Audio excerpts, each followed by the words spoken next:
Hello, I'm SkewClip, and today I'll be telling you how Elden Ring NPCs would react if you came out to them. Ranked, of course. We'll start off with a disclaimer.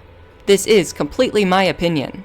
And as a gay person, my opinion is 100% correct, so keep that in mind. One note, this presentation assumes you are coming out as bisexual. We'll start off with F tier, the ones you probably shouldn't tell. In last place at number 44, we have Celivis. He'd tell you, wow, you're so brave for coming out, like we didn't already know.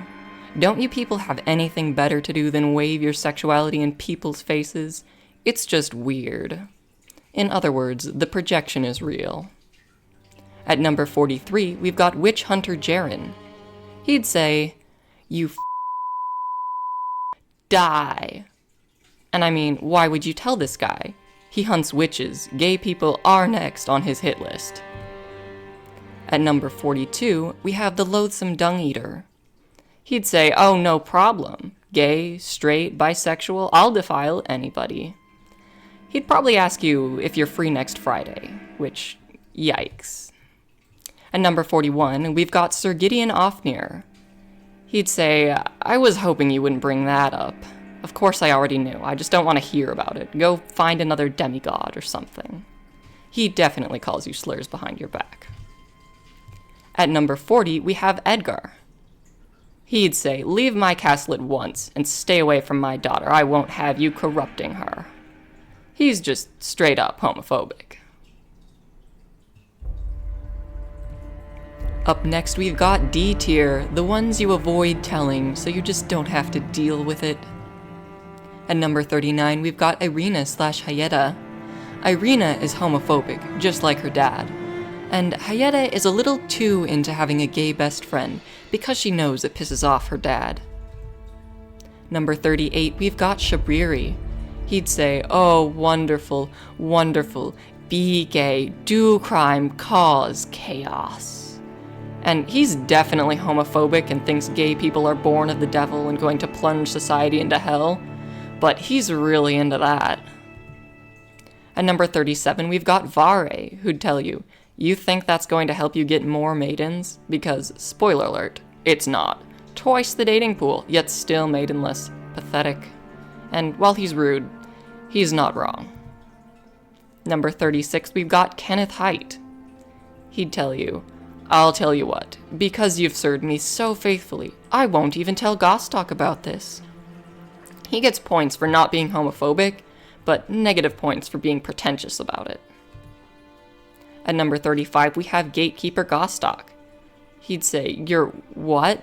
I've been selling things to a gay this whole time, and kind of, throw up. Gostock probably has a DL Grindr account. At number 34, we have Lady Tanith. She'd say, that's disgusting. You know that's unnatural, right? As I consume the vast carcass of my lord, our heterosexuality remains pure. And she sincerely does not get the irony. At number 33, we have Gowry, who'll tell you, I will adopt you, as I'm sure your parents will kick you out. But he just wants to be able to go on Twitter and complain about how hard having a gay child is. And now we move up to C tier, the ones you do tell, but you're kind of nervous about it. At number 32, we have the Twin Maiden Husks, who would tell you, well, they don't talk, so I can't tell if they're homophobic, so they're going right in the middle, in C tier. Number 31, we have Dialos, who would tell you, at one point I would have despised you for it, but I've grown a lot as a person recently, and he would also immediately assume that you're hitting on him. At number 30, we have Patches, who would tell you, you'll probably grow out of it, Everyone has a bisexual phase in college. Like, I don't like men. Experimenting is just a rite of passage. Stop implying that I'm gay. I'm not gay. It's definitely at least bisexual. Number 29, we have Brother Corin, who would tell you, that is a work of heresy. I don't think being gay bears any lineage from the Erd tree. We're friends, though, so very well. The internal conflict between religion and friendship obviously makes him very uncomfortable, but he's chill about it for now. At number 28, we have Ensha, who'd tell you, "The fuck do you want me to do about that? Go away." He's rude and will try to kill you, but he genuinely doesn't care if you're gay or not.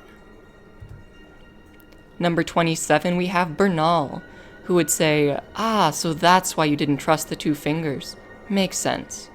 I don't know why you doom yourself to a lifetime of running from the church, but do what you must. He definitely thinks you're just choosing to be gay to be edgy, but he's chill about it. At 26, we have D, Hunter of the Dead. He'd ask you, "Do gay people live in death? No? Okay, I guess we're cool." And he's an awful bigot to half the population of the lands between, but somehow he's also not homophobic.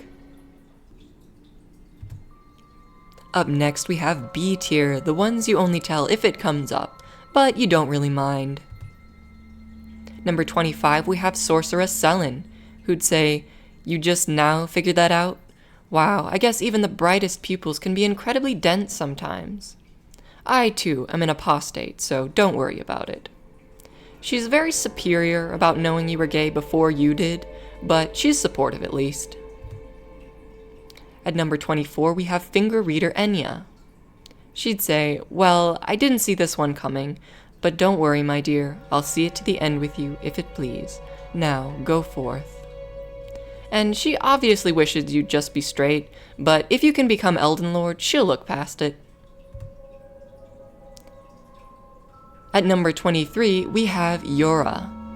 He'd tell you, "No matter the gender, it's good to have someone you love. Did you happen to know that I loved someone once?" And then he'd talk about his ex-girlfriend for the next 45 minutes. And he's a cool guy and very supportive, but you have to listen to his whole life story and yearning about his ex every time you mention it. At number 22, we have Topes. He'd say, "Wow, I wish I could be as brave as you. It must suck to be having to hide your identity and secretly feel alone and inferior to everyone else." And, poor guy, the closet is glass. At number 21, we have Fia, the deathbed companion. She'd say, "How interesting. I've always wanted to hug a gay person. And we need more Outcast great champions. I'm so glad." She seems interested in you as if you're a science experiment, but she's very nice about it. At number 20, we have Latenna, who'd tell you, "That is cool, I guess. My family doesn't like gay people, but I'm grateful you are taking me with you. Call upon me, and I will fight at your side, gay or not." Number 19, we have Old Albus, who'd say, "Gay? It can't be," and then kind of have a heart attack and die. At number 18, we have Primeval Sorcerer Azer and Master Lusat. They'd not say anything, but they'd hand you a golden rune.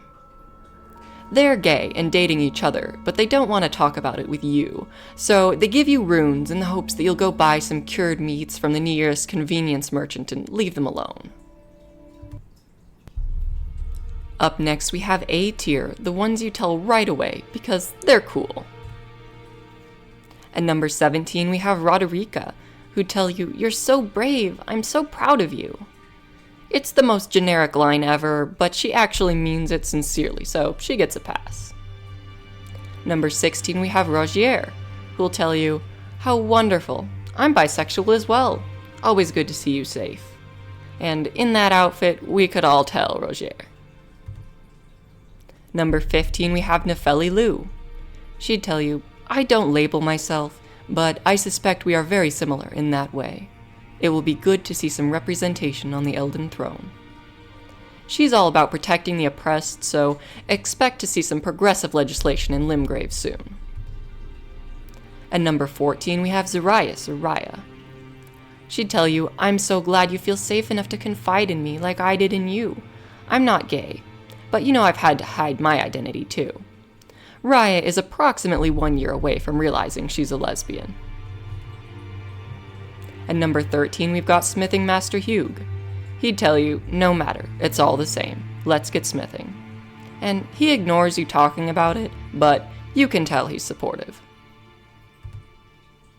At number 12, we've got Millicent, who will tell you, I must focus on my journey. But I'm glad you're beginning to find your destiny. Living as your own person is priceless. Millicent would 100% try to kiss you if she got drunk, and you would 100% let her.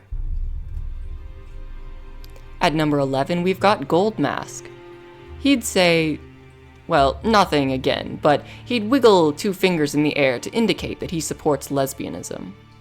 And not sure how he knows about lesbians, but we do appreciate the gesture.